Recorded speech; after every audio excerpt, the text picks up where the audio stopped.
오늘 하나님의 말씀은 사도행전 2장 1절부터 13절입니다. 사도행전 2장 1절부터 13절 말씀입니다.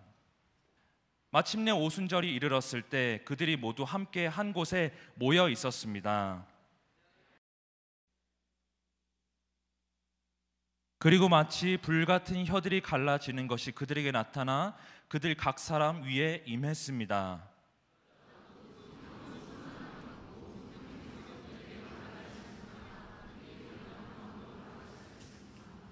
그때 세계 각 나라로부터 온 경건한 유대 사람들이 예루살렘에 머물고 있었습니다.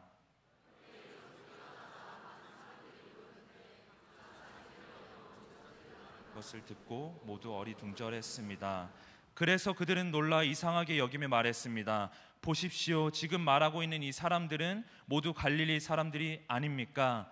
그런데 우리가 각자 태어난 곳에 말로 듣고 있으니 어찌된 일입니까? 우리는 바데 사람들과 메데 사람들과 엘림 사람들이며 메소포타미아, 유대, 갑바도기아, 본도, 아시아, 부르기아, 밤빌리아, 이집트 그리고 구레네에 가까운 리비아 지역들에 사는 사람들이며 로마로부터 온 나그네 된 유대 사람들과 유대교로 개종한 사람들이며 크레타 사람들과 아라비아 사람들인데 우리는 지금 저들이 말하고 있는 하나님의 큰 일들을 우리 각자의 말로 듣고 있습니다.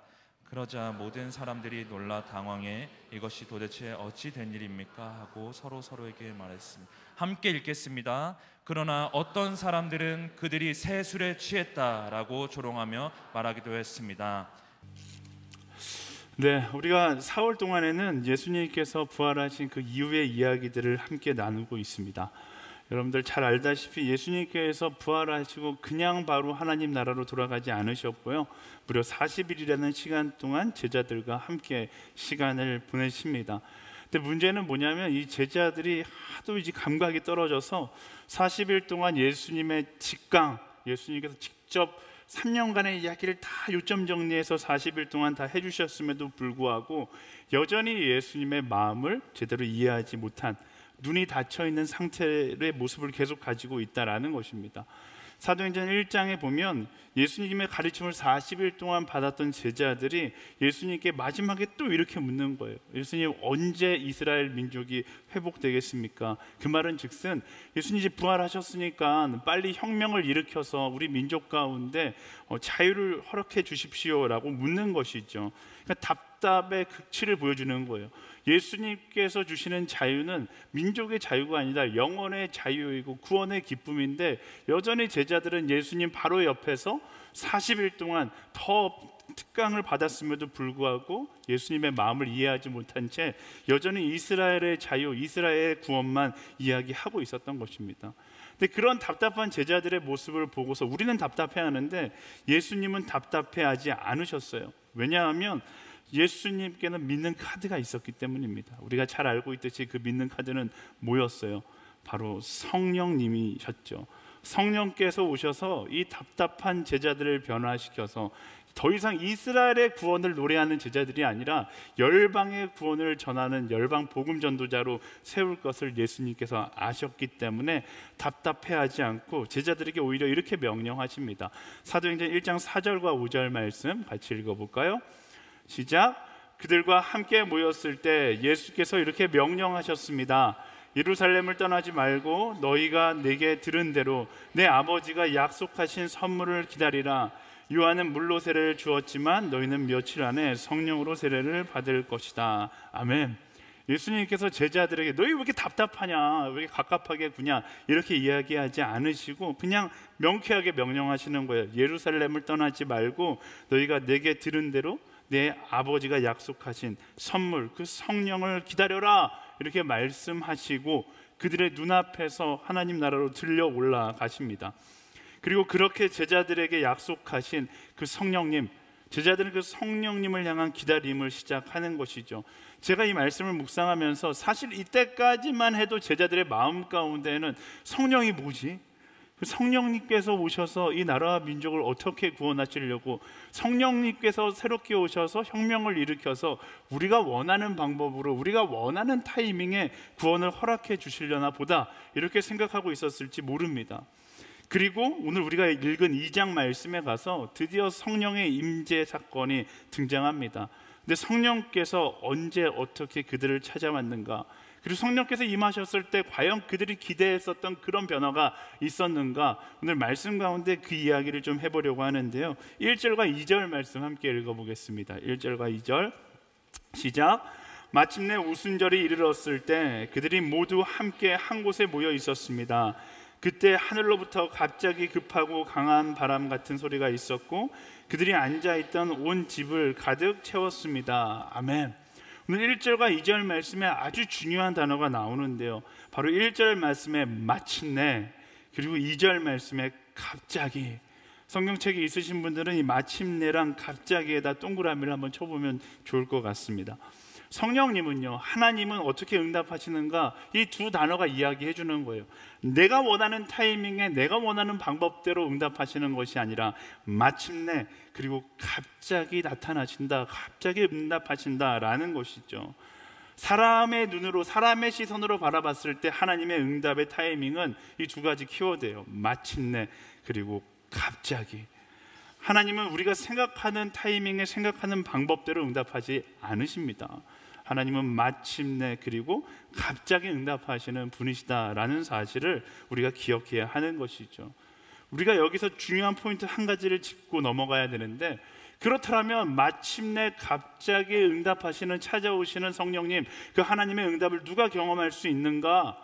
누가 경험할 수 있겠어요? 마침내 갑자기 그 응답을 경험할 수 있는 사람은 딱 한 사람이 있죠. 포기하지 않고 마지막까지 기다리는 사람만이 경험할 수 있는 것입니다.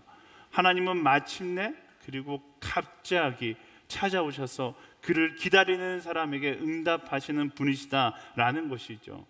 하지만 우리가 오해하면 안 되는 것이 있는데, 하나님께서 마침내 갑자기 나타나시는 분이시기 때문에 이거 완전히 MBTI P형 아니야 이러면서 즉흥적으로 찾아오시고 그냥 땡기는 대로 일하시는 분이시다, 이렇게 생각하시면 안 돼요. 이건 우리의 관점이죠. 우리가 볼 때 하나님은 마침내 나타나신 것 같고 갑자기 나타나시는 것 같지만, 하나님의 관점의 타이밍으로 본다라면 하나님은 최고로 치밀하고 최고로 적절하게 우리에게 응답하시는 분이시다라는 것을 기억해야 합니다. 우리가 보기엔 하나님께서 무계획처럼 보일 수 있고, 우리가 보기엔 너무 급하게 나타나시는 거 아니야? 이렇게 생각할 수 있지만, 하나님의 관점에서는 치밀하게 계획되어져 있고 가장 좋은 응답으로 우리 가운데 함께 하시는 분이시다라는 것입니다. 그리고 그 완전하신 하나님의 계획하심을 신뢰하는 것을 말씀은 바로 믿음이라고 이야기하는 것이죠. 우리가 그 믿음을 가지고 인생 가운데 살아갈 때 우리는 그때 우리 삶 가운데 찾아오는 고난이라든지 역경이라든지 시련과 절망, 이런 것들로부터 자유할 수 있는 것입니다. 근데 이 하나님의 법칙을 이해하지 못하는 사람들은요, 인생 가운데 고난이 찾아오면 그 고난 앞에 원망과 불평이 우선됩니다. 내가 원하는 방법으로, 내가 원하는 타이밍에 하나님의 응답이 없으니까 하나님을 향해서 원망과 불만이 폭주하는 거예요. 그러다가 하나님을 향해 실망했다 이야기하고 하나님을 원망하고 어떻게 하는 거죠? 기다림의 자리를 떠나버리는 거예요. 근데 하나님을 신뢰하고 믿음을 가진 사람들은 알고 있습니다. 내가 경험하는 오늘의 고통과 고난은 어디까지나 결론이 아니라 하나님의 타이밍을 기다리는 사람의 과정일 뿐이다 라는 것을 알고 있는 것이죠. 그래서 우리는 어떻게 해야 합니까? 믿음을 가지고 계속해서 하나님께서 일하실 그 타이밍을 기다리는 거예요. 하나님께서 일하실 마침내 갑자기 그 타이밍을 기다림으로 한 걸음 한 걸음 나아갈 때 그때 적절하게 일하시는 하나님을 경험하게 되는 것이다, 말씀이 이야기하고 있는 것이죠. 사랑하는 여러분, 항상 기억하세요. 사람의 눈으로 보기에는 하나님은 마침내, 그리고 갑자기 응답하세요. 그래서 우리 인생 가운데 고난이 찾아왔다고 해서 끝나지 마십시오. 우리 인생에 고난이 찾아오는 이유가 성경적으로 보면 딱 두 가지 이유예요. 첫 번째는 우리가 올바른 길로 가지 않기 때문에 우리를 터닝 포인트, 우리를 돌아서게 하시기 위해서 고난을 주시거나, 여러분들 인생 가운데 많이 없을 수 있지만 너무 하나님을 사랑하니까, 욥처럼 너무 하나님하고 친밀하니까 하나님하고 떼어놓으려는 사단의 시험이 있을 수 있죠. 제가 볼 때 한 8대2 정도는 될 것 같은데, 어쨌든 고난의 이유는 두 가지일 수 있으나 그 고난을 대처하는 우리의 태도는 한 가지예요. 뭐예요? 하나님께 더 가까이 하나님을 더 기다리면 되는 것입니다. 그때 마침내 그리고 갑자기 응답하시는 반전의 하나님을 경험하게 되는 것이죠. 사랑하는 여러분, 이 시대 청년들에게 하나님께서 말씀하십니다. 하나님 안에서 포기하지 않고 최선을 다하며 기다리면 하나님께서 마침내 그리고 갑자기 응답하실 것이다 라고 약속하시는 것이죠. 여러분 한번 따라해 보시겠어요? 응답은 나의 최선과 그분의 전능하심이 만남으로 이루어진다.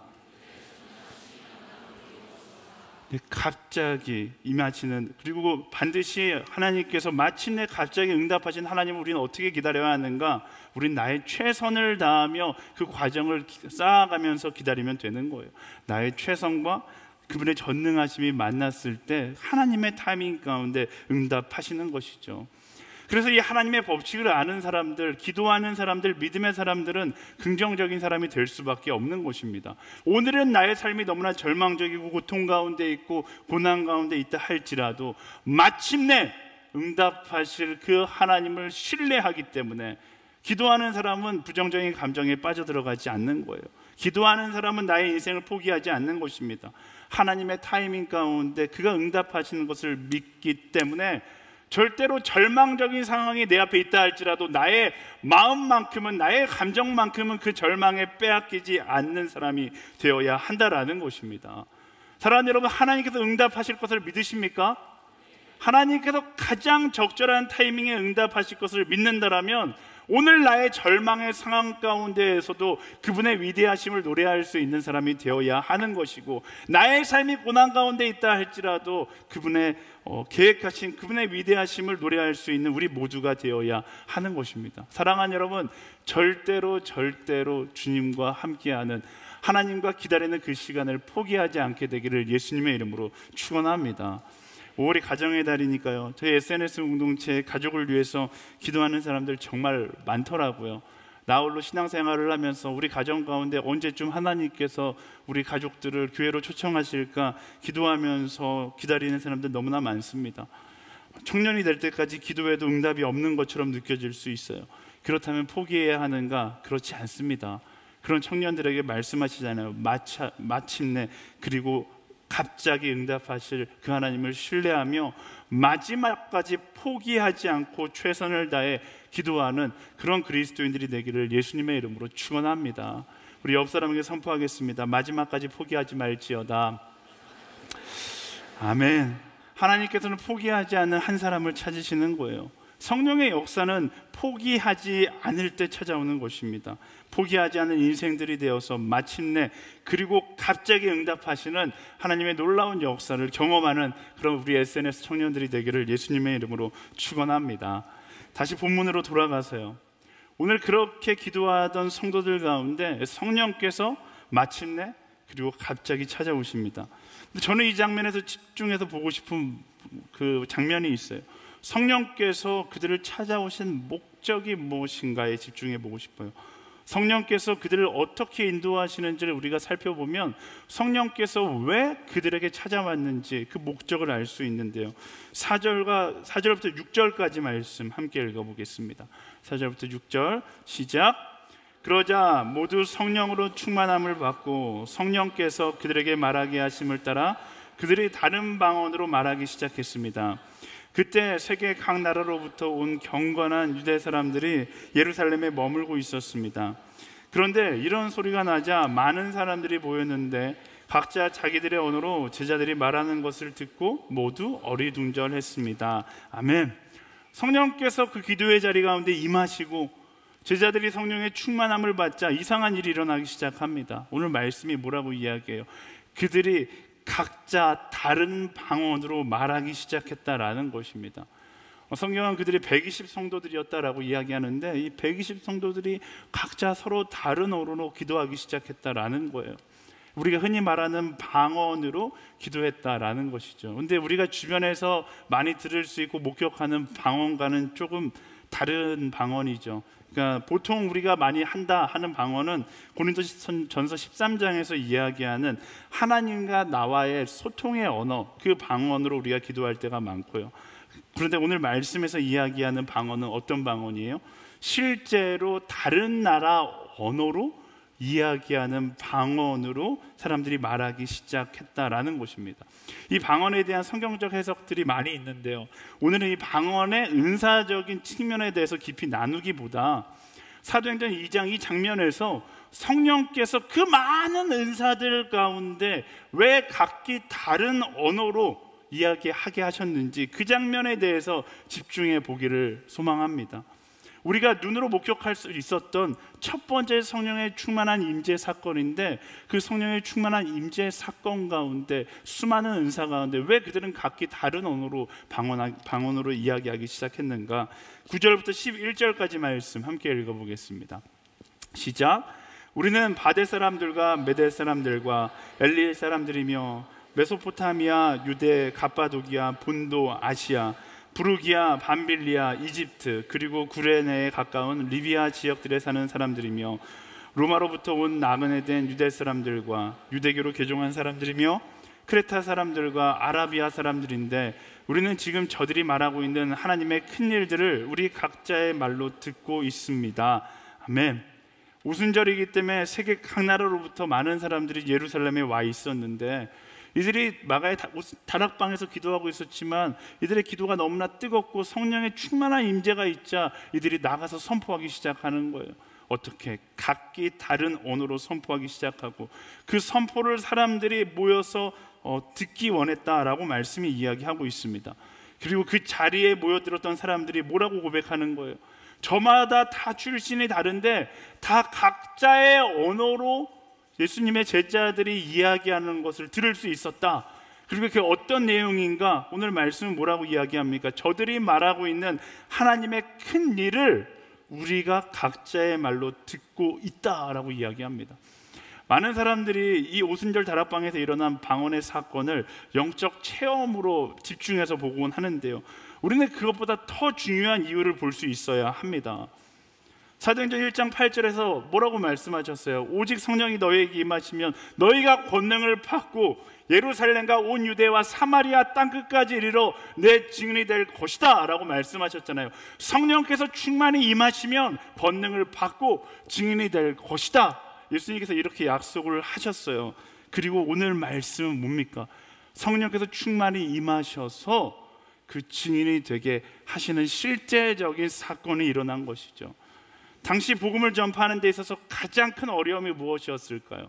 바로 언어였을 겁니다.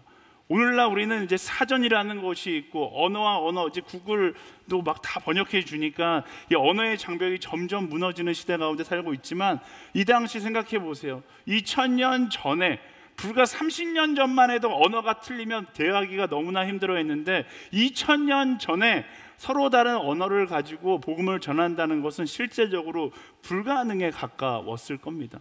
근데 성령께서 임재하사 그 불가능을 가능으로 바꿔 버리신 것이죠. 여기서 우리는 중요한 성령의 법칙을 알 수 있습니다.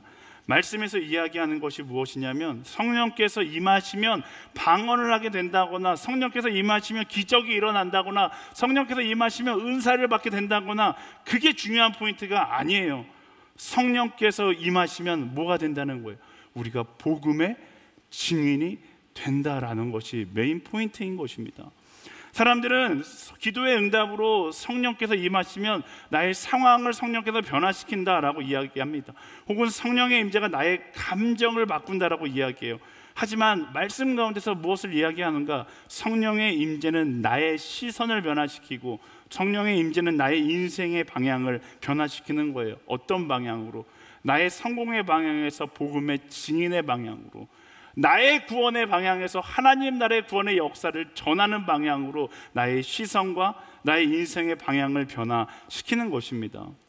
많은 청년들이 묻습니다. 내가 성령 충만한지 안 한지 어떻게 알 수 있습니까? 그래서 어떤 사람들은 방언을 할 수 있는가? 어떤 사람들은 기도를 뜨겁게 할 수 있는가? 어떤 사람들은 기도를 얼마나 오래 할 수 있는가? 이게 성령 충만의 증거라고 이야기할 수 있어요. 근데 말씀이 명확하게 이야기하고 있는 성령 충만의 증거는 무엇입니까?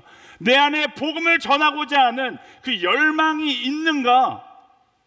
예수 그리스도의 십자가 사랑을 전하고자 하는 그 열정이 내게 있는가? 제자들이 품었던 내 생명을 다해서라도 복음을 전하고자 하는 그 의지가 내게 있는가? 나의 신앙의 방향성, 복음을 향한 나의 열정이 성령 충만의 증거이다라는 것입니다. 사랑하는 여러분, 자꾸 성령 충만의 증거를 은사로 생각하는 사람들이 있어요. 그래서 방언하고 치유하고 죽은 자가 살아나고 이런 현상적인 은사에 집착할 때가 많습니다. 근데 성경을 보세요. 이런 모든 사건들의 본질적인 한 가지 이유는 무엇인가? 그 여러 가지 은사들로 인하여서 예수 그리스도의 하나님 되심이 열방에 전파되는 것, 그 복음 증거가 모든 성령의 충만의 본질적인 이유라는 것이 말씀이 이야기하고 있는 것입니다. 제자들을 보세요. 한 장 전만 해도 사도행전 1장에서는 어떻게 하면 이스라엘이 구원을 얻겠는가에 집중하던 제자들이 성령의 충만함을 입어서 어떻게 변화됩니까? 어떻게 하면 예수 그리스도의 소식을 땅끝까지 전할 수 있는가? 그런 고민을 하는 자들이 되는 거예요. 그게 성령 충만의 증거인 것입니다. 내 안에 세상의 헛된 야망이나 욕심은 사라지고 복음 증거의 열정이 차오르는 것이죠. 어떻게 하면 나의 능력을 가지고 세상 가운데 성공할 수 있을까? 이건 성령 충만한 사람들의 모습이 아닙니다. 내게 주신 은사를 가지고, 내게 주신 달란트를 가지고, 내게 주신 축복을 가지고 어떻게 하면 나는 죽어가는 저 영혼들에게 예수 그리스도라는 영원한 소망을 선물할 수 있을까? 그것을 고민하는 사람, 그 열정을 가진 사람이 바로 성령 충만의 사람이다라는 것입니다. 세상의 모든 것을 구하는 인생에서 마태복음 6장 33절의 말씀, 먼저 그 나라와 그 의를 구하는 인생이 되는 것, 그게 바로 성령 충만의 증거를 가진 사람이다라는 것이죠. 그렇다면 여러분, 성령 충만한 교회는 어떤 교회입니까? 성령 충만한 공동체는 어떤 공동체입니까? 성령 충만한 예배는 어떤 예배입니까? 기도가 뜨거운 예배일까요? 막 찬양이 넘쳐나는 예배일까요? 화려한 예배일까요? 사람이 많이 모이는 예배일까요? 물론 그럴 수도 있겠죠. 하지만 가장 본질적인 증거는요, 성령의 충만한 예배는 모두가 복음의 증인이 되어 나아가는 예배, 나아가는 교회, 나아가는 공동체가 바로 성령의 공동체이다라는 것입니다. 혹자들은 저에게 이야기해요. 목사님은 왜 맨날 성교만 이야기합니까? 이게 본질이기 때문에 그래요. 성령의 충만한 공동체는 오직 한 가지 목표, 예수 그리스도의 그 복음을 전하지 않고서는 견딜 수 없는 공동체가 되어야 하는 것이기 때문에 그렇습니다. 우리가 매년 하고 있는 카운트다운의 슬로건이 무엇입니까? Come to worship, go to the nations예요. 예배로 나와서 그 가운데 성령의 충만함을 입으면 go to the nations, 열방으로 나아갈 수밖에 없게 되는 것. 열방으로 나아가지 않고 come to the worship, 예배에만 와 있으면 교회가 완성될 수 없는 것입니다. 하나님께서 기뻐하는 교회가 아닌 거예요. 교회, 우리가 이 예배 자리에 왜 왔습니까? 성령께서 나를 변화시킴을 경험하고 나의 욕심으로부터의 자유를 선포하고 뭐 하는 거예요? 예수 그리스도의 하나님 되심을 열방에 선포하기 위해서 우리가 여기 모여 있는 것입니다. 사랑하는 여러분, 자꾸만 사도행전 2장의 성령 임재 사건을 우리가 기능적인 은사와 연결지려고 하지 말고요, 그건 아주 조그만 현상에 불과한 겁니다. 그것이 아니라 사도행전 2장의 성령의 임재 사건은 우리가 나아가야 될 방향성을 명확하게 이야기하고 있다는 것을 우리가 기억해야 하는 것입니다. 게다가 요즘에 이런 은사도 드물어요. 여러분, 왜 요즘 시대에는 은사가 나타나지 않는가, 이런 궁금함 있지 않습니까? 왜냐하면 우리가 그 복음을 증거하기 위해 은사를 개발할 수 있는 충분한 축복을 우리 가운데 주셨거든요. 저에게 간혹 많은 사람들이 왜 내게 은사를 주시지 않습니까? 왜 내게 방언의 은사를 주시지 않으시고 하나님께서 왜 내 삶 가운데 특별한 성경에 나타나 이런 은사를 주지 않으십니까? 질문하는 사람들이 있어요. 특별히 오늘 사도행전 2장에 보면 막 그런 생각 들잖아요. 영어의 은사, 얼마 생각만 해도 짜릿하지 않습니까? 막 중국어의 은사, 막 생각만 하면 막 너무 행복해요. 저도 이것을 너무나 구하던 시기가 있습니다. 저는 대학원에서 이제 영어로 신학을 공부했어요. 근데 제가 부끄럽지만 대학교 전공이 영문학인데, 그리고 신대원에 갔는데 이제 입학을 앞두고 나니까 걱정이 되기 시작하는 거예요. 저 영문학 전공하신 분들은 알겠지만 영문학 했다고 해서 영어를 절대로 잘하는 것과는 별개의 문제잖아요. 고개를 끄덕이시는 분들이 몇 분 계세요. 어쨌든 그래서 제가 기도 제목이 생기는 거예요. 하나님, 저 영어를 잘하고 싶습니다. 신학을 공부하는데 영어의 은사를 주십시오 이러고서 그냥 기도하면 안 들어주실 것 같아서 시간을 정해놓고 2주 동안 금식 기도를 하기 시작했습니다. 2주 동안 그 성령의 그 방언의 은사를 달라고, 영어의 은사를 달라고 열심히 기도했는데 2주가 지날 때까지 하나님께서 그 은사를 주시지 않는 거예요. 2주가 지나고 첫 번째 밥을 먹는데 하나님께서 제 마음 가운데 그렇게 말씀하시는 것 같아요. 선교 간다는 놈이 요행이나 바라고 공부나 열심히 해라, 이렇게 말씀하시는 게 막 느껴지는 거예요. 우리는 공부할 수 있는 머리를 하나님께서 허락해 주셨잖아요. 공부할 수 있는 수많은 자료들을 허락해 주셨어요. 우리는 어떻게 해야 돼요? 말씀드렸잖아요. 성령의 역사는 언제 나타난다? 우리의 최선과 하나님의 위대하신 만났을 때 나타나는 것이죠. 그래서 우리의 삶 가운데 성령의 은사는 이미 우리 가운데 주어졌을지 몰라요. 주어진 것이죠. 최선을 다해서 그 은사를 개발할 때 하나님께서 그 은사를 사용할 수 있게 허락하시는 것이죠. 또 제가 선교지에서 경험한 것 중에 하나가 그런 생각이 들었어요. 대한민국에 태어나서 고등교육까지 받았더라면 이미 선교지에서 충분히 쓰임 받을 만큼 은사를 가진 사람들이다라는 생각이 들더라고요. 혹은 은사를 개발할 수 있는 환경 가운데 그런 축복을 받은 사람들이다라는 생각이 들었어요. 제가 아마존 정글에서 선교를 해보니까 센터에 가보니까 제가 센터에서 다 1등이에요. 아마존 센터 이제 수많은 선교사님들이 있는데 제가 일단 나이가 거의 제일 어린 축에 속했고 PPT를 제일 잘 만드는 사람이 저였고요. 한국에 있을 때는 만년 2인자였거든요. 제가 피아노도 조금 치는데 한국에서 제가 반주한다 그러면 우리 목사님이 말리를 절대로 못 치게 할 거예요. 근데 아마존에 갔더니 제가 아마존 정글에서 피아노를 제일 잘 치는 사람이더라고요. 피아노만 제일 잘 쳤을까요? 드럼도 제일 잘 치는 사람이었고요. 기타도 제일 잘 치는 사람이었어요. 심지어 여러분들 믿지 못하겠지만 제가 아마존에서 노래도 제일 잘하는 사람이었어요. 선교사님이 갈 때마다 예전에 한번 이야기했지만 선교사님이 항상 자랑했던 게 조나스 깐따르 무이뚜뱅이에요. 포로 조나스는 노래를 너무너무 잘한다 이러고였거든요. 근데 가보니까 제가 그런 거예요. 제가 디자인도 잘 못하지만 센터에서 디자인을 제일 잘하는 사람이었고 심지어 제게 있는 건 후시딘과 물파스, 항이스타민 메달이었는데 아마존 최고로의 약사로 쓰임 받았습니다. 네. 떠나보면 알아요. 여러분 떠나보면 알아요. 하나님께서 부르신 자리로 가보면 알아요. 한국에 있으면 몰라요. 내가 이렇게 많은 은사를 가진 사람이구나, 이렇게 선교에 쓰임받을 수 있는 도구를 많이 가진 사람이구나, 한국에 있으면 모르거든요. 그러니까 괜히 막 낮은 자존감으로 한국에서 힘들게 살아가는 거죠. 근데 선교하는 사람은 일단 자존감부터가 높아요. 여러분 아마존 정글에 어떤 자매가 되든 어떤 형제가 되든 아마존 정글에 가서 여러분들이 외치는 거, 나랑 결혼할 사람 이러면 얼마나 많은 사람들이 손을 들 줄 아십니까? 가보면 알아요. 내가 얼마나 축복받았고 내가 얼마나 선교의 도구로 이미 준비가 되어 있는 사람인 줄 알게 되는 것이죠. 김태광 전사님 오늘 전진 목사님 찬양인도 하니까 이제 저 찬양인도 하겠다고 명함도 못 내밀 것 같지만 네, 아마존 정글 가면 또 아프리카 가면 제가 BTS보다 더 인기 있어요. 여러분 모든 우리 한국인이라면 어떻게 보면 이미 우리가 충분한 은사를 허락받았고 충분히 은사를 훈련받았고 충분히 쓰임받을 준비가 되어 있다라는 겁니다. 중요한 건 뭐예요? 우리가 성령의 충만함을 입고 그 방향으로 나아가는 것이 중요한 것이죠. 사랑하는 SNS 공동체 여러분, 성령의 충만함을 입어 여러분의 인생에 하나님께서 허락하신 모든 은사와 모든 축복이 그 성령께서 인도하시는 방향, 복음의 전파하는 그 길로 쓰임받게 되기를 예수님의 이름으로 축원합니다. 우리 옆 사람에게 선포하겠습니다. 쓰임받는 사람이 될지어다. 아멘. 네. 그런데 말씀 가운데 또 중요한 장면이 나와요. 성령의 충만함을 입어 세상 가운데 나아가면 세상은 우리의 이런 모습을 보고 어떻게 반응하는가? 멋있다라고 반응할까요? 근데 막 여러 가지 언어로 이야기하니까. 근데 말씀 보면 어쩌면 반대일 수 있겠죠. 저는 청년 그리스도인들에게 그렇게 이야기하고 싶습니다. 멋지게 예수 믿겠다는 생각을 버려야 합니다.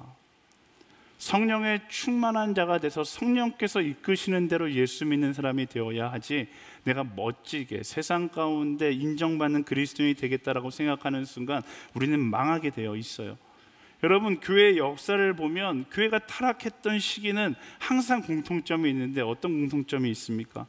세상 가운데 인정받는 교회가 되고자 했다라는 공통점이 있어요. 세상 가운데 멋있게 보이기 위해서 신앙생활을 했다라는 공통점이 있습니다. 저는 오늘날 교회가 어려운 점, 오늘날 교회가 어려운 시기를 지나고 있는 것도 동일한 문제라고 생각해요.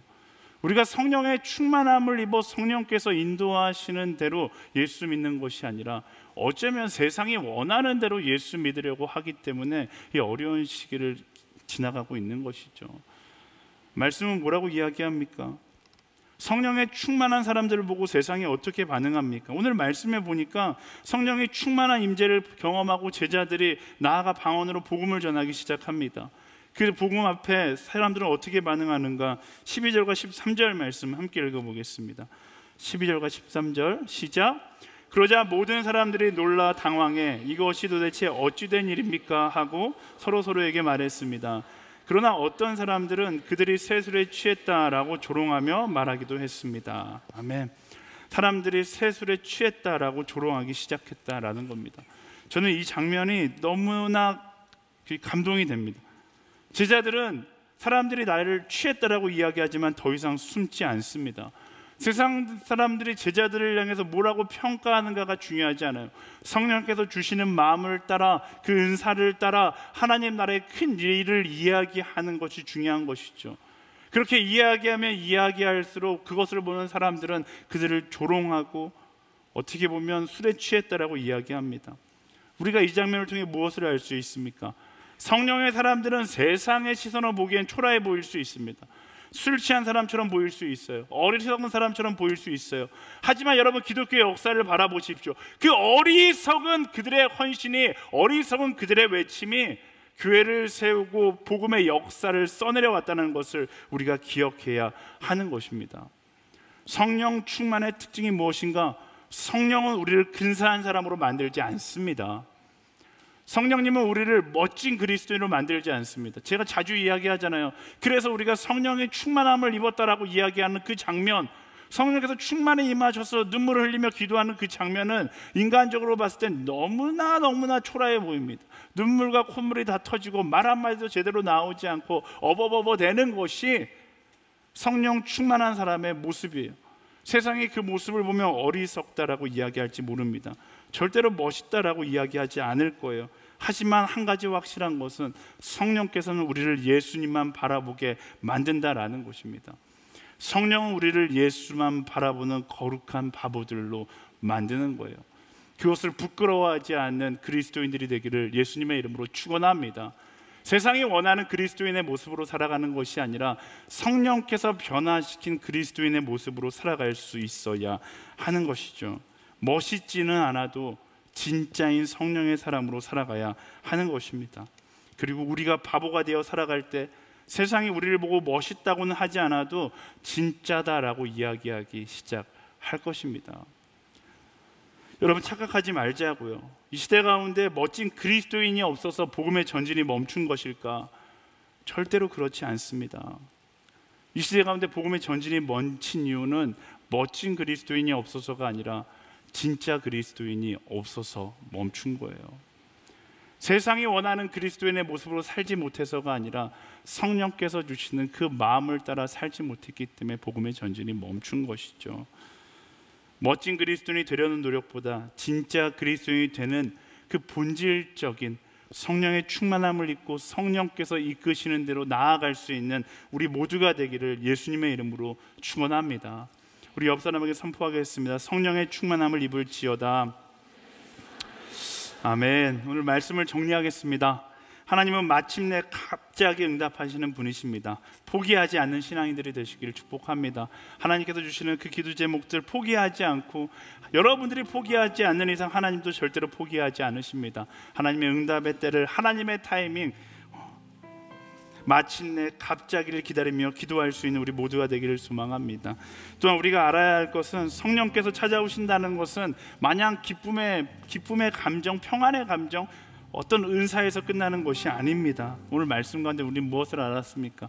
성령의 충만함은 우리 인생의 터닝 포인트를 이야기하는 거예요. 나의 욕심을 따라 나아가는 것이 아니라 성령의 이끄심을 따라 복음 증거자로서 변화되는 삶, 그게 성령 충만의 증거이다라는 것을 기억하기를 축원합니다. 그리고 그 기쁨을 증거하는 인생은요, 때로는 바보처럼 보일 수 있습니다. 멋있다는 소리 못 들을 수 있어요. 하지만 바보처럼 보일지라도 진짜 성령의 사람이 되어 살아갈 때 하나님께서 우리의 그 바보 같은 인생을 통하여, 바보 같은 헌신을 통하여 하나님의 놀라운 역사를 써내려 가실 것입니다. 여러분, 그 성령의 충만한 임재를 기대하십니까? 그 성령의 충만한 임재를 소망하십니까? 여러분, 각오하셔야 되는 거예요. 우리가 성령의 충만함을 입고 세상 가운데 나아가면 어리석어 보일 수 있을 겁니다. 우리를 조롱할 수 있을, 조롱받는 기독교가 정상인 거예요. 세상 가운데 멋지다라고 인정받는 기독교가 정상이 아니라 어쩌면 조롱받는 기독교가 정상인 거예요. 말씀대로 살아가서 너 왜 이렇게 갑갑하냐 이야기 듣는 그런 기독교가, 그런 교회가 정상인 것이죠. 우리의 삶의 기준이 말씀에 있습니까? 세상에 있습니까? 우리의 말씀의 기준이 성령의 인도하심에 있습니까? 세상의 평가에 있습니까? 사랑하는 청년 여러분, 정신 차리자고요. 우리는 세상의 평가를 따라 살아가는 사람이 아니라 진리 되신 말씀을 따라, 우리 가운데 동행하시는 성령님의 인도하심을 따라 살아가는 사람입니다. 성령의 충만한 임재를 입어 세상 가운데 하나님께서 기뻐하는 길을 걸어가는 우리 모두가 되기를 예수님의 이름으로 축원합니다. 오늘도 그 성령님께서 우리와 함께 하실 거예요. 우리와 함께 하시는 그 성령 하나님께 우리 감사와 영광의 박수 함께 드리며 나아가겠습니다. 네. 우리 이 시간 함께 찬양하고 기도할 텐데요, 우리 정말로 하나님 이 시간 우리 가운데 충만히 임재하셔서 성령의 이끄심을 받는 사람이 되게 하여 주십시오. 세상의 눈치를 바라보며 세상의 평가를 두려워하는 인생이 아니라 성령께서 이끄시는 그 방향을 향하여 직진할 수 있는 하나님의 사람 되게 하여 주십시오. 그렇게 소망하는 사람들, 우리 자리에서 일어나서 함께 찬양하며 그 성령의 임재를 구하며 기도하며 나아갑시다. 무한 시절 지날 때, 깊은 한숨 내쉴 때, 그런 풍경 보시며 단식하는 분 있네. 고와 같이 너희를 버려두지 않으니, 내가 너희와 영원히 함께하리라.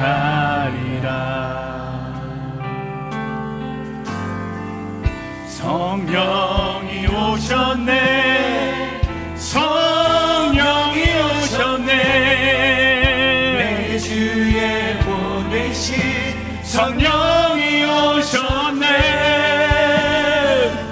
우리 인생 가운데 친히 찾아오셔서 그 나라 누구게 하시네. 억눌린 자가 친자, 억눌린 자가 친자, 자유함이 없는 자, 피난처가 되시는 성령님 계시네. 주의 영이 계신 곳에 참 자유가 있다네. 진리의 영이신 성령이, 한 번 더 고백할까요? 억눌린 자가 친자, 억눌린 자가 친자, 자유함이 없는 자, 피난처가 되시는 성령님 계시네. 주의 영이 계신 곳에 참 자유가 있다네. 진리의 영이신 성령이 오셨네. 성령이 오셨네, 성령이 오셨네, 내 주에 보내신 성령이 오셨네. 우리 인생 가운데 친히 찾아오셔서 그 나라 꾸게 하시네. 성령이 오셨네, 성령이 오셨네, 아멘. 성령이 오셨네, 내 주에 보내신 성령이 오셨네. 우리 인생 가운데 친히 찾아오셔서 그 나라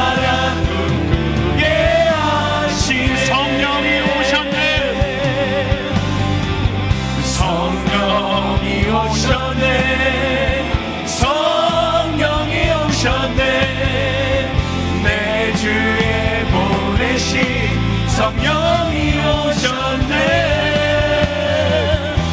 우리 인생 가운데 친히 찾아오셔서 그 나라 누구게 하시네. 네, 우리 시간 함께 기도하며 나아가기 원합니다. 우리 무엇보다 성령 하나님 내 삶 가운데 함께하여 주시옵소서. 성령 하나님 내 삶 가운데 임재하여 주시옵소서. 세상의 야망과 욕망으로 가득 채워져 있는 나의 인생 가운데 성령님 찾아오셔서 모든 욕망을 불태우고 성령께서 인도하시는 그 길을 향해 나아가는 성령의 사람으로 살아가게 하여 주시옵소서. 내가 성령의 사람으로 살아가기를 소망합니다. 나의 헛된 욕심과 야망 주님 태우시고 성령께서 다스리시는 한 사람으로 살아가게 하여 주시옵소서. 성령님 내게 임하여 주시옵소서. 우리 주여 세 번 부르시고 함께 기도하며 나아가겠습니다. 주여, 주여, 주여. 성령 하나님, 우리가 어떤 방향을 향하여 나아가야 합니까? 하나님 먼저 그 나라와 그 의를 구하고 그 위함의 모든 것을 너에게 더하시고 성령께서 임재하시는 그 임재가 성령의 탄식으로 기도하는 자들이 되게 하여 주시옵소서. 나의 욕망, 나의 길을 주장하는 것이 아니라 성령께서 나의 인생을 주장하시고 제자들이 그 성령 안에서 복음의 여정을 시작하였던 것처럼 내가 나의 욕심의 여정이 아니라 말씀을 따라 그 복음의 여정을 나아갈 수 있도록 인도하여 주시옵소서. 하나님, 성령 하나님, 우리의 예배 가운데 임재하여 주시옵소서. 우리의 길을 인도하시는 성령 하나님을 기대하며 나아갑니다. 우리의 나아갈 길을 인도하시는 그 성령 하나님을 기대하며 나아갑니다. 여전히 우리는 나의 욕심과 나의 계산과 나의 생각을 주장하는 어리석은 인생을 살아가고 있음을 고백합니다. 성령이여 우리 가운데 임재하서 성령의 주장하심과 성령의 인도하심을 따라 나아가는 하나님의 사람들로 서게 하여 주시옵소서. 나의 욕망에 이끌림을 받는 것이 아니라 오직 성령이 너희에게 임하시는 너희가 권능을 받고 땅끝까지 이르는 증인이 될 것이다. 아버지의 말씀을 기억하며 복음의 증인의 여정을 시작하게 하여 주시옵소서. 나의 욕망의 방향을 따라가는 것이 아니라 복음의 방향을 따라 나아갈 수 있는 하나님의 사람들 되게 하여 주시옵소서. 성령이여, 성령이여 나의 삶 가운데 임재하여서 나의 생을 행하여 주시옵소서. 나의 감정의 문제를 넘어서서 나의 상황의 문제를 넘어서서 성령께 온전히 붙들려서 내 심장을 가지고 나아가는 하나님의 사람들로 서게 하여 주시옵소서. 주님, 주님, 마침내 갑자기 임재하시는 성령님을 향해 부르시는 게 더 기도하며 나아갑니다. 성령 하나님, 나의 삶이 성령께 붙들려 제자들과 같이 나의 욕망의 길이 아니라 성령께서 인도하는 길로 쓰임받게 되기를 소망합니다. 주님, 그것이 우리의 바람입니다. 그것이 우리의 고백입니다. 나의 욕망이 나의 인생을 끌어가는 것이 아니라 성령께서 이끌어가는 그 인생을 살아가는 것을 소망합니다. 주님, 주님 붙잡아 주시옵소서. 주님의 복음의 방향을 따라 나아가는 우리 모두가 되게 하여 주시옵소서. 주님,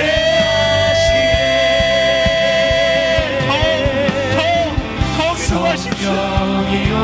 더 간구하십시오. 성령 하나님, 우리 가운데 더 충만히 인도해 주시고 더 충만히 터지고 성만적인 인도하여 주시고 우리의 인생이 완전히 변화되기를 소망합니다. 헛된 나의 야망, 나의 생각이 아니라 주의 뜻대로 주가 이끄시는 방향으로 나아갈 수 하나님의 사람들 되게 하여 주시옵소서. 우리가 나아가야 할 길, 그 성령 안에서 명확하게 보여주게 하여 주시옵소서. 복음의 방향을 따라 나아가는 우리가 되게 하여 주시옵소서. 주안의 영혼들을 향한 당신 예수 그리스도의 마음을 받아 그 십자가를 가지고 열방을 향하여 나아갈 수 있는 하나님의 사람들이 되게 하여 주시옵소서. 기도하십시오. 더 기도하십시오. 마침내 갑자기 임재하시는 그 성령 하나님을 구하며 기도하십시오. 주여, 주님 그렇습니다. 그 성령의 충만한 나는 연약한 요즘에 성령께서 만드신 성령께서 그 마음의 공동까지 임재하여 성령께서 우리의 인생을 변화시켜 주시옵소서. 성령께서 인생을 변화시켜 주시옵소서. 성령께서 변화시켜 주시옵소서. 성령께 이끌리는 사람들 되기를 소망합니다. 주님 붙잡아 주시옵소서. 성령께서 이끄시는 방향으로 나아가는 하나님의 사람들로 서게 하여 주시옵소서. 헛된 것을 구하지 아니하고 나의 욕망, 나의 이심을 구하는 것이 아니라 성령의 인도하심을 위해 복음의 방식으로 나아가는 하나님의 사람들로 그렇게 되기를 소망합니다. 주님 찾아오셔서 그 나라 꿈꾸게 하시네. 우리 여서 기도하며 나아갈 때 성령 하나님 우리의 인생의 방향이 복음의 방향을 따라 나아가게 하여 주시옵소서. 성령의 충만함의 증거는 감정의 문제가 아닙니다. 은사의 문제가 아닙니다. 성령께서 나의 인생을 그 복음의 방향으로 변화시켰는가, 그것이 바로 성령 충만의 증거인 것입니다. 이 시간 우리 다시 한번 충만한 임재를 간구하며 기도하며 나아갈 때 하나님, 나의 인생 전부가 예수 그리스도의 그 십자가 복음을 전하는 데 쓰임받는 것을 기뻐하게 하여 주시옵소서. 나의 심장이 그 복음의 소식을 전하지 않고서는 견딜 수 없는 선교의 사람이 되게 하여 주시옵소서. 우리 SNS 공동체가 선교하지 않고서는 견딜 수 없는 선교의 공동체가 되게 하여 주시옵소서. 오늘의 교회가 주님 주신 그 사명을 감당하지 않고서는 멈출 수 없는 선교하는 교회가 되게 하여 주시옵소서. 성령께서 이끄시는 그 선교의 방향을 향해 나아가는 한 사람, 나아가는 공동체, 나아가는 교회 되기를 소망하며 우리 주여 세 번 부르짖고 함께 간절히 기도하며 나아가겠습니다. 주여, 주여, 주여.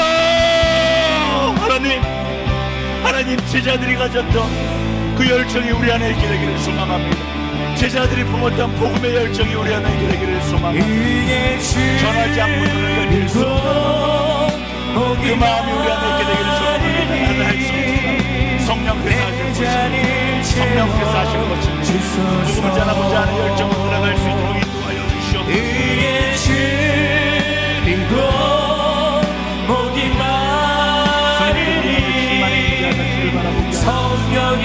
성령께서 충만한 주를 바라보게 하시며 성령의 인도하심을 위하여 성령의 열정을 가지고 나아가는 하나님의 사람들을 서게 하여 주시옵소서.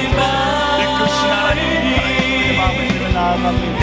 성령 하나님 더욱더 충만하고 임재하여 주시옵소서. 함께 하시는 하나님을 바라보며 나아갑니다. 이끄시는 하나님을 바라보며 나아갑니다. 성령 하나님 우리 가운데 더 충만하게, 더 충만하게, 더 충만하게 임재하여 주시옵소서. 하나님 오시는 삶을 되게 되리소서. 주님 붙잡아 주시고 역사하여 주시옵소서. 이끄시는 그 하나님께 내 자리를 채워 주님 선포하며 고백하며 나아가 주님 인도하여 주시옵소서. 성도의 열정을 가지고 열방을 향하여 복음을 전하는 성교하는 사람들, 성교하는 교회 되게 하시고 성교하는 공동체를 되게 주시옵소서. 성령의 충만함에 아버지의 꿈을 향한 열정으로 쏟아져 나아가는 그런 우리가 되기를 소망합니다. 주님 붙잡아 주시고 주님 기억하며 감사하며 나아갈 수 있도록 인도하여 주시옵소서. 주님 붙잡아 주시고 하나님 교회의 마음을 나아가 성령 하나님, 성령 하나님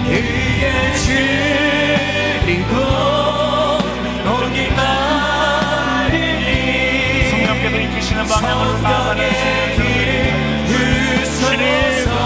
주님 그렇습니다. 주님을 만나는 사람들이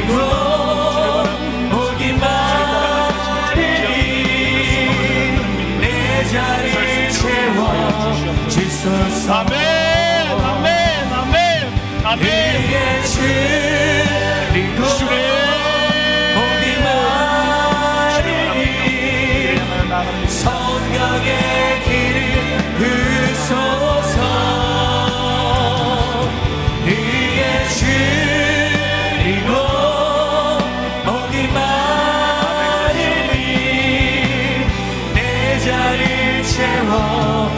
찬양하며 나아갑니다. 의에 줄이고 목이 마르님, 의에 줄이고 목이 마르니 성령의 기름 부소서.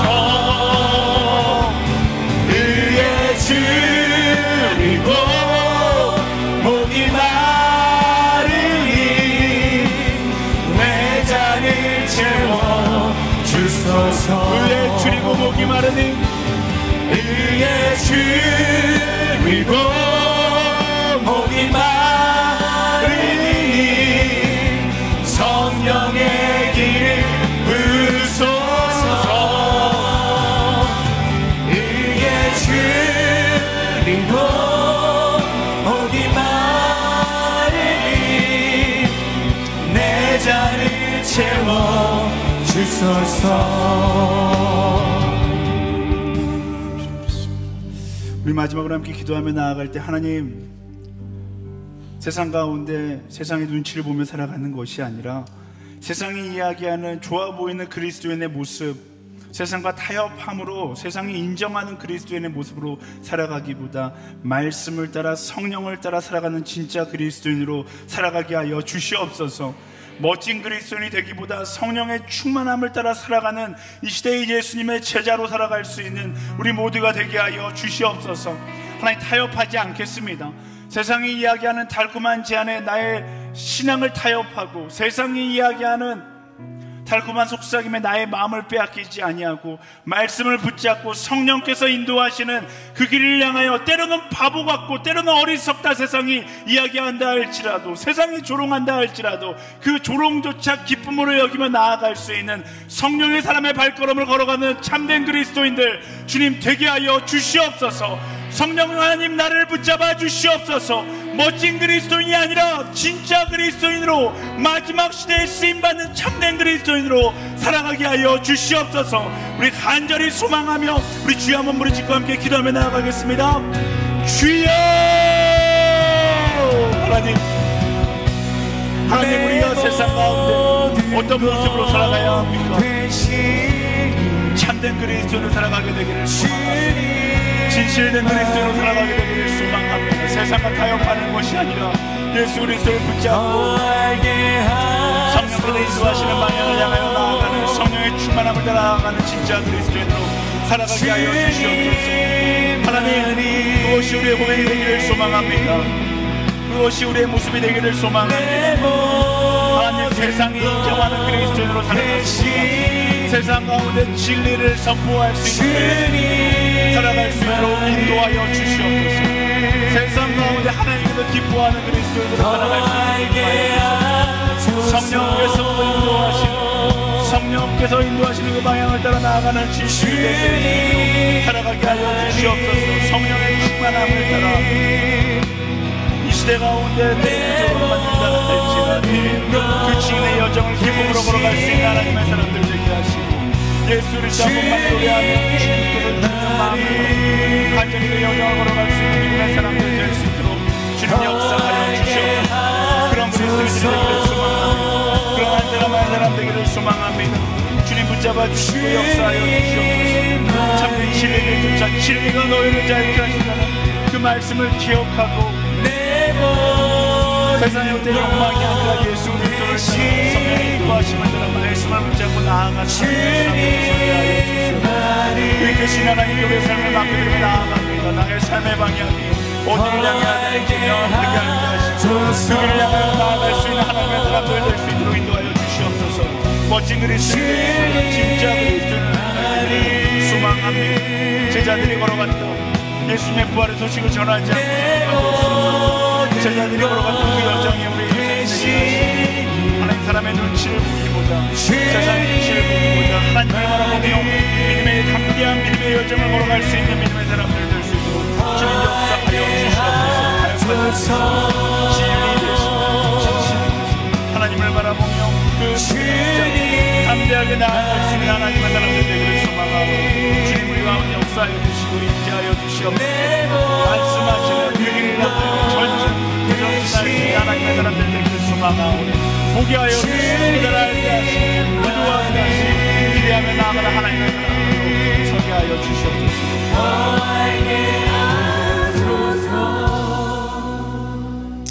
살아 역사하신 하나님, 내가 원하는 응답을 향한 우리의 욕심과 계산을 내려놓고 하나님의 때에 마침내 갑자기 응답하실 그 하나님의 계획하심을 기대하며 맡겨진 자리에서 최선을 다하는 사람으로 서게 하여 주시옵소서. 또한 성령께서 인도하시는 복음의 방향을 따라가는 우리 한 사람 한 사람 되기를 소망합니다. 성령의 충만함을 입어 우리 모두가, 우리 공동체가, 교회가 열방과 땅끝을 향한 복음의 증인, 성령의 증인으로 살아갈 수 있도록 인도하여 주시옵소서. 열방을 향하여 땅끝까지 이뤄내 증인이 되리라. 그 사명의 여정을 따라가는 것이 내 인생 최고의 기쁨임을 기억하고 기쁨의 여정을 살아갈 수 있는 우리 모두가 되게 하여 주시옵소서. 또한 혼란한 시대 가운데 세상이 이야기하는 멋진 그리스도인으로 살아가기보다 진짜 그리스도인으로 살아갈 수 있도록 인도하여 주십시오. 때로는 그 모습이 바보 같아 보여야 한다라면 기꺼이 세상 가운데 거룩한 바보가 되기를 선택하는 하나님의 사람들로 살아갈 수 있도록 인도하여 주시옵소서. 그것이 내 수치가 아니라 내 수치를 영광으로 변화시킬 그 하나님을 향한 기대가 될 수 있도록 인도하여 주시옵소서. 우리 한 사람 한 사람 모두가 세상의 어떤 기준을 쫓아 살아가는 것이 아니라 예수님께서 말씀하셨던 최고의 선물, 그 성령을 따라 살아가는 성령의 사람들로 서게 하여 주시옵소서. 그렇게 우리 가운데 역사하실 그 하나님께 모든 것을 맡겨드리며 살아 역사하시는 예수 그리스도의 이름으로 간절히 기도드립니다. 아멘. 우리 기도 가운데 함께 하신 하나님께 우리 감사의 박수 함께 드리며 나아가며 주님 감사합니다. 아멘.